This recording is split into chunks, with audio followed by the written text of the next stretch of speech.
Mega ಫೈಟ್ಗೆ ತಮ್ಮೆಲ್ಲರಿಗೂ ಕೂಡ ಸ್ವಾಗತ. ಇವತ್ತು ಅತ್ಯಂತ ಒಂದು ವಿಶಿಷ್ಟವಾದಂಥ ಮೆಗಾ ಫೈಟ್ ಅನ್ನು ನಿಮ್ಮ ಮುಂದೆ ಇಡ್ತಾ ಇದ್ದೀವಿ. ಅದು ಮಿನಿಸ್ಟರ್ ಮುನಿಯಪ್ಪನವರ ಜೊತೆಗೆ ಸಾಮಾನ್ಯ ಜನರ ಬಳಿಗೆ ಹೋಗಿ ಸಾಮಾನ್ಯ ಜನರಂತೆ ಎಲ್ಲದನ್ನು ಕೂಡ ಆಲಿಸಿ ಮುನಿಯಪ್ಪನವರು ಇದಕ್ಕೆ ಉತ್ತರ ಕೊಡ್ತಾರೆ. ಬನ್ನಿ, ಹಾಗಾದ್ರೆ ನಾವು ಈ ವಿಶೇಷ ಕಾರ್ಯಕ್ರಮವನ್ನು ಆರಂಭ ಮಾಡೋಣ. ಬನ್ನಿ, ಕಮಾನ್.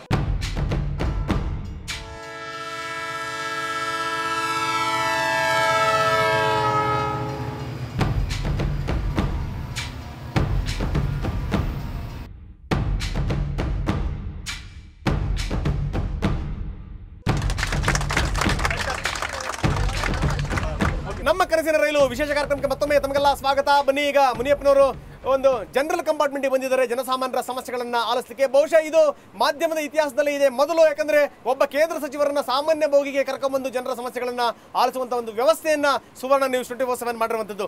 ಬನ್ನಿ, ಇಲ್ಲೊಬ್ರು ಜನಸಾಮಾನ್ಯರಿದ್ದಾರೆ, ಅವರ ಹೆಸರೇನು, ಏನು ಅವರ ಸಮಸ್ಯೆ ಕೇಳೋಣ. ಸರ್, ನಮ್ಮ ಹೆಸರು ಗೋವಿಂದಸ್ವಾಮಿ ಅಂತ.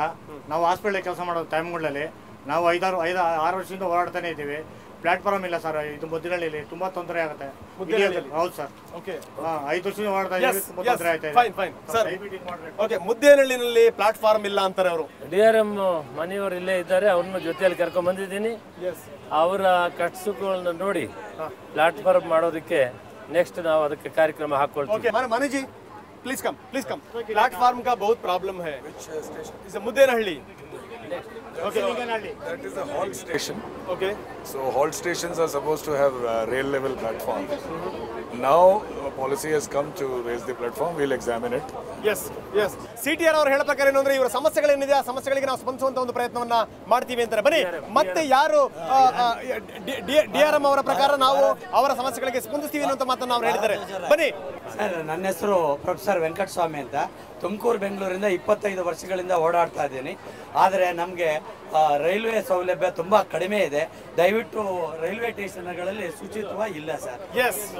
ಅದು ದಯವಿಟ್ಟು ತಾವು ನೀರಾಗಲಿ ಶೆಲ್ಟರ್ ಆಗಲಿ ಇಲ್ಲ, ತುಂಬ ಬಿಸಿಲು. ತುಮಕೂರು ಶೆಲ್ಟರ್ ಇಲ್ಲ. ಮತ್ತೆ ಶಿವಮೊಗ್ಗ ಇಂಟರ್ಸಿಟಿಗೆ ದಯವಿಟ್ಟು ಯಶವಂತಪುರದಲ್ಲಿ ಸ್ಟಾಪ್ ಕೊಡೋದಕ್ಕೆ ದಯವಿಟ್ಟು ಅನುಕೂಲ ಮಾಡಿಕೊಡ್ಬೇಕು. Okay sir. ಪ್ರೊಫೆಸರ್ ಏನು ಹೆಸರು? ವೆಂಕಟಸ್ವಾಮಿ ಅಂತ ಸರ್. ವೆಂಕಟಸ್ವಾಮಿ ಅವರು ಹೇಳ್ತಾ ಇದ್ದಾರೆ, ಸಾರ್ವಜನಿಕರ ಹಿತದೃಷ್ಟಿಯಿಂದ ನಮ್ಮ ಆದ್ಯತೆ ಮೊದಲು ಕುಡಿಯೋ ನೀರು ಮತ್ತು ಶೌಚಾಲಯ ಮತ್ತು ಸೌಕರ್ಯ ಪ್ರಯಾಣಿಕರು. ಅವರು 3 ವಿಷಯನೂ ಹೇಳಿದ್ದಾರೆ. ಶುಚಿಯಾಗಿರಬೇಕು, ಒಳ್ಳೆ ನೀರು ಕೊಡಬೇಕು, ಶೌಚಾಲಯ ಚೆನ್ನಾಗಿರಬೇಕು, ಹಾಗೂ ಅವರು ತೀರಾ ಅವಶ್ಯಕತೆ ಇರುವಂಥ ಯಶವಂತಪುರಲ್ಲಿ ಇಂಟರ್ಸಿಟಿ ಸ್ಟಾಪ್ ಕೇಳಬೇಕು ಅಂತ ಕೇಳಿದರೆ ಸ್ಟಾಪದ ಬಗ್ಗೆ ರೈಲ್ವೆ ಬೋರ್ಡ್ ತೀರ್ಮಾನ ತಗೊಳ್ಬೇಕು. DRMಗೆ ಹೇಳ್ತೇನೆ ಅದನ್ನು ಪ್ರಪೋಸ್ ಮಾಡಲಿಕ್ಕೆ. ಐ ಥಿಂಕ್ ಆ ಎರಡಕ್ಕೂ DRM ಮನೆಯವರು ಉತ್ತರ ಮಾಡ್ತಾರೆ, ಶೌಚಾಲಯ ಮತ್ತು ಇದು. ಅವರನ್ನು ಕೇಳಿ. Tumkur has a pay and use toilet which is functioning well. We'll just go and see. But in between stations there is a policy now where we can pay 1,500 to per month to somebody to maintain the toilet, because nobody is coming forward to. ये 1500 का बात नहीं है, लोग मांग रहे हैं, हमें cleanliness चाहिए. So there nobody is coming forward to maintain these pay and use toilet, because now we are trying to pay 1,500 and see if we can fix an agency to maintain them.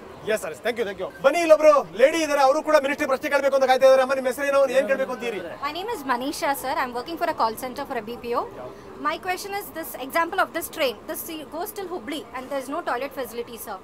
So I think we will have to face some problem, because gents it's easy, for ladies it's very difficult. ಬಹಳ ಒಳ್ಳೆ ಪ್ರಶ್ನೆ. ಗಂಡಸರಾದ್ರೆ ಅವರಿಗೆ ಬಹಳ ಸುಲಭ ಆಗುತ್ತೆ, ಆದರೆ ಹೆಣ್ಣುಮಕ್ಕಳುಗಳಿಗೆ ಶೌಚಾಲಯ ಇದ್ದು ಅನ್ನುವಂಥದ್ದೇ ಒಂದು ದೊಡ್ಡ ಸಮಸ್ಯೆ ಆಗಿದೆ ಅಂತ. ಇದು ನಿಜಕ್ಕೂ ಸೀರಿಯಸ್ ವಿಚಾರ ಸರ್. ಹೆಣ್ಣುಮಕ್ಕಳುಗಳಿಂದ ನಿಮಗೆ ನಾಳೆ ಒಂದಷ್ಟು ಆಶೀರ್ವಾದಗಳು, ಒಂದಷ್ಟು ಬೆಂಬಲಗಳು ಸಿಗಬೇಕು ಅಂದ್ರೆ ಇಂಥ ಸಮಸ್ಯೆಗಳಿಗೆ ನೀವು ಬೆಂಬಲಿಸಬೇಕು. ಈಗಾಗಲೇ ಪ್ರತಿ ಜಾಗದಲ್ಲಿ ಕೂಡ ಇವ್ರಿಗೆ ಏನಾಗ್ತದೆ, ಸ್ಟೇಷನ್ನಲ್ಲಿ ಒಂದು ಸಾರಿ ಬೆಂಗಳೂರಲ್ಲಿ ಯಶವಂತಪುರದಲ್ಲಿ ಹತ್ತಿದ್ರೆ ಇವ್ರ ಕಡೆ ತನಕ ಇಳಿಯೋಕ್ಕಾಗಲ್ಲ. ಎಲ್ಲ ಸ್ಟೇಷನಲ್ಲಿ 1 ನಿಮಿಷ 2 ನಿಮಿಷ 3 ನಿಮಿಷ ನಿಲ್ಲಿಸ್ತಾರೆ. ಇವರಿಗೆ ಟಾಯ್ಲೆಟ್ ಫೆಸಿಲಿಟೀಸ್ ಮಾಡಬೇಕು ಅನ್ನೋದು ನಮ್ಮದು ಆದ್ಯತೆ. ಕುಡಿಯೋ ನೀರು, ಶೌಚಾಲಯ, ಈ ಪ್ರಯಾಣ ಮಾಡುವವರಿಗೆ ಮುಖ್ಯವಾದಂಥ 2 ಗಂಭೀರವಾದಂಥ ವಿಷಯಗಳನ್ನು ನಾವು ಆದ್ಯತೆ ಮೇಲೆ ತಗೊತೀವಿ, ಪ್ರಯಾರಿಟಿ ಕೊಡ್ತೀವಿ. ಮಾನ್ಯ DRM ಮನೆಯವರು ಇದಕ್ಕೆ ಉತ್ತರ ಕೊಡ್ತಾರೆ. We'll examine. Yes. ಬನ್ನಿ, ಇಲ್ಲೊಬ್ರು ಲೇಡಿ ಮಿನಿಸ್ಟ್ರಿಗೆ ಪ್ರಶ್ನೆ ಕೇಳಬೇಕು ಅಂತ ಕಾಯ್ತಾ ಇದ್ದಾರೆ. ಅಮ್ಮ, ನಿಮ್ಮ ಪ್ರಶ್ನೆ ಏನು, ನಿಮ್ಮ ಸಮಸ್ಯೆಗಳೇನು? ನನ್ನ ಹೆಸರು ಅನ್ಸೂಯ ಅಂತ ಹೇಳ್ಬಿಟ್ಟು ನಾನು ಬೆಂಗಳೂರು ಟು ಗುಬ್ಬಿ 15 ವರ್ಷದಿಂದ ಓಡಾಡ್ತಾ ಇದ್ದೀನಿ. ನಮಗೆ ಬೆಳಗ್ಗೆ ಈ ಟ್ರೈನ್ ಬಿಟ್ಟರೆ ಮತ್ತೆ ಅರಸೀಕೆರೆಗಿನ ಬೇರೆ ಯಾವುದೂ ಟ್ರೈನ್ ಇಲ್ಲ. ಮತ್ತು ಸಂಜೆ ಬರಬೇಕಾದ್ರೆ 7 ಗಂಟೆ ಆದ್ರೂ ಟ್ರೈನು ಗುಬ್ಬಿಗೆ ಬಂದಿರಲ್ಲ. ಹಂಗಾಗಿ ನಾವು ಮನೆ ಸೇರೋಷ್ಟು ದಿನ 10:30 ಆಗ್ತಾ ಇದೆ.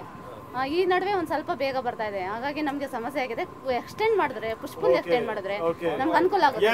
ಎಲ್ಲಿವರೆಗೆ ಎಕ್ಸ್ಟೆಂಡ್ ಮಾಡಬೇಕು? ಈಗ ಎಲ್ಲಿಂದ ಎಲ್ಲಿಗಿದೆ ಪುಷ್ಪುಲ್?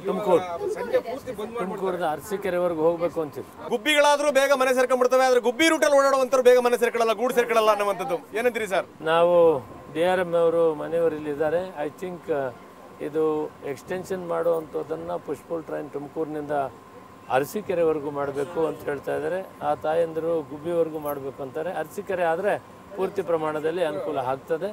ಇದರ ಬಗ್ಗೆ ನಾನು ರೈಲ್ವೆ ಬೋರ್ಡ್ಗೆ ಪ್ರಪೋಸಲ್ ಅನ್ನು ತರಿಸಿ ಇದನ್ನು ಮಾಡೋದಕ್ಕೆ ಪ್ರಯತ್ನ ಮಾಡ್ತೀನಿ. ಓಕೆ ಸರ್, ತಮ್ಮ ಹೆಸರು, ತಮ್ಮ ಪ್ರಶ್ನೆ? ತುಮಕೂರಲ್ಲಿ ಪ್ಲಾಟ್ಫಾರ್ಮ್ ಇಲ್ಲ, ಮೊನ್ನೆ ಅವರು ಸದ್ಯ ಹೋಗ್ಬಿಟ್ಟ. ಪ್ಲಾಟ್ಫಾರ್ಮೇ ಇಲ್ಲ ಅಲ್ಲಿ. ಮೊನ್ನೆ ಪ್ಲಾಟ್ಫಾರ್ಮ್ ಅಂತ ಇಳಿಯಕ್ಕಾಗಲ್ಲ, ಹತ್ತಕ್ಕಾಗಲ್ಲ. ಸಾಟರ್ಡೆ ಸಂಡೇ ಪ್ರತಿದು ಒಬ್ಬ ಬಸ್ ಸಾಯ್ತಲೇ ಇರ್ತಾರೆ.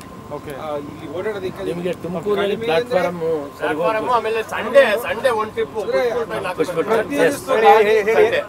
ಸಂಡೇ ಒಂದು ಟ್ರಿಪ್ ಪುಷ್ಪುಲ್ ಟ್ರೈನ್ ಹಾಕ್ಬೇಕು. ಪಬ್ಲಿಕ್ ತುಂಬಾ ಕಷ್ಟ ಆಗ್ಬಿಟ್ಟಿದೆ. ಬೆಂಗಳೂರಿನ ತಿಪ್ಪೂರು ಮಧ್ಯದಲ್ಲಿ ಓಡಾಡ್ಬೇಕಾದ್ರೆ ಬೆಳಗ್ಗೆ ಸಂಜೆ ಬಿಟ್ಟರೆ ಮಧ್ಯಾಹ್ನ ಇದು ಪ್ಯಾಸೆಂಜರ್ಸ್ ರೈಸ್ ಇಲ್ಲ, ಅಂದ್ರೆ ಶೆಟ್ಲರ್ ರೈಲ್ ಇಲ್ಲ ಸರ್. ಬೆಳಗ್ಗೆ ಸಂಜೆ ಮಾತ್ರ ಇದೆ, ಮಧ್ಯದಲ್ಲಿ ಓಡಾಡಕ್ಕೆ ಇದೇ ಇರಲ್ಲ. ದಯವಿಟ್ಟು ಮಧ್ಯಾಹ್ನ ಟ್ರೈನ್ ಹಾಕ್ಸ್ಕೊಂಡ್ರೆ ಒಳ್ಳೇದು. ಫೈನ್. ಮಿನಿಸ್ಟರ್ ಕೂಡ ಜನರ ಸಮಸ್ಯೆಗಳನ್ನ ಆಲಿಸ್ತಾ ಇದ್ದಾರೆ. ಮತ್ತೆ ಯಾರಾದ್ರೂ ಪ್ರಶ್ನೆಗಳು ಅಂತ ಇದ್ದೀರಿ ಅಲ್ಲಿ? ತುಮಕೂರು ಸ್ಟೇಷನ್ ಸ್ವಲ್ಪ ಕ್ಲೀನ್ ಮಾಡಕ್ ಹೇಳಿ, ಅದು ಪೈಪ್ಸ್ ಎಲ್ಲ ಹಾಕಿ ನೀರು ಹಾಕಂಗಿರ್ಲಿ. ಯಾಕಂದ್ರೆ ಪ್ಲಾಟ್ಫಾರ್ಮ್ 2 ಇಂದ 3 ಹೋಗುವಂಗೆ ಫುಲ್ ಇನ್ಸೆಕ್ಟ್ಸ್ ಇರುತ್ತೆ. ಸ್ವಲ್ಪ ಗಲೀಜಿದ್ರೆ ನಮಗೂ ಕಷ್ಟ ಆಗುತ್ತೆ. ಜನಸಾಮಾನ್ಯರ ಸಮಸ್ಯೆಗಳನ್ನ ಮಿನಿಸ್ಟರ್ ಆಲಿಸ್ತಾ ಇದ್ದಾರೆ. ಖಂಡಿತ ನಿಮ್ಮ ಸಮಸ್ಯೆಗಳನ್ನ ಪರಿಹರಿಸುವಂತ ಒಂದು ಭರವಸೆಯನ್ನು ಕೊಟ್ಟಿದ್ದಾರೆ. Thank you very much.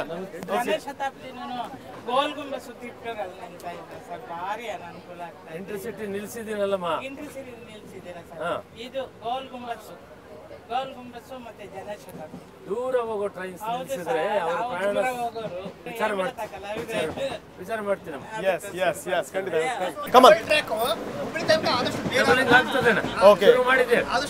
ಶುರು ಮಾಡಿದ್ದೆ.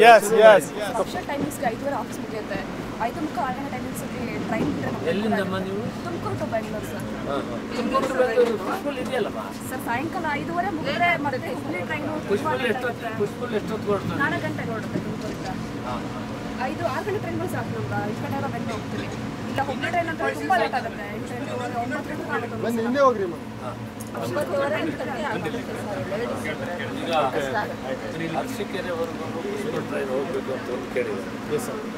ಅರಸೀಕೆರೆಗೆ ಹೋಗಿ ವಾಪಸ್ ಬರೋದಂದ್ರೆ ಇವ್ರು ಹೇಳಿದಾಗ ಈಗ ಅವಾಗ ಟೈಮ್ ಸರಿಯಾಗಿ ಬರ್ತದೆ. ಮಿನಿಸ್ಟರ್ ಏನ್ ಮಾತಾಡಿದ್ರು ಜನಸಾಮಾನ್ಯರ ಬಳಿಗೆ ನೀವು ನೋಡಿದ್ರಿ. ಜನಸಾಮಾನ್ಯರು ಕೂಡ ತಮ್ಮ ಸಮಸ್ಯೆಗಳನ್ನ ತಮ್ಮದೇ ಆದಂತ ರೀತಿಯಲ್ಲಿ ಹಂಚಿಕೊಂಡ್ರು. ಎಲ್ಲದನ್ನೂ ಕೂಡ ವ್ಯವಧಾನವಾಗಿ ಕೇಳಿದ್ರು ಸಚಿವರು.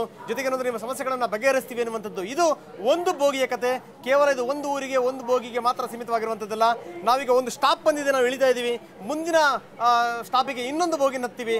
ಅಲ್ಲಿನ ಜನರ ಸಮಸ್ಯೆಗಳೇನು ಬನ್ನಿ ಕೇಳೋಣ. ಆದರೆ ಅದಕ್ಕಿಂತ ಮೊದಲು ಒಂದು ಪುಟ್ಟ ವಿರಾಮ ತಗೊಳ್ಳೋಣ. ವಿರಾಮದ ಬಳಿಕ ಇನ್ನೊಂದು ಬೋಗಿನಲ್ಲಿ ಮೆಗಾ ಫೈಟ್ ಅನ್ನ ಮುಂದುವರಿಸೋಣ. ಇದು ದೃಶ್ಯ ಮಾಧ್ಯಮದಲ್ಲೇ ಒಂದು ವಿನೂತನವಾದಂಥ ಒಂದು ಪ್ರಯೋಗ. ಇಷ್ಟು ದಿವಸ ಮೆಗಾ ಫೈಟ್ ಕಾರ್ಯಕ್ರಮವನ್ನು ನೀವು ನೋಡ್ತಾ ಇದ್ರಿ.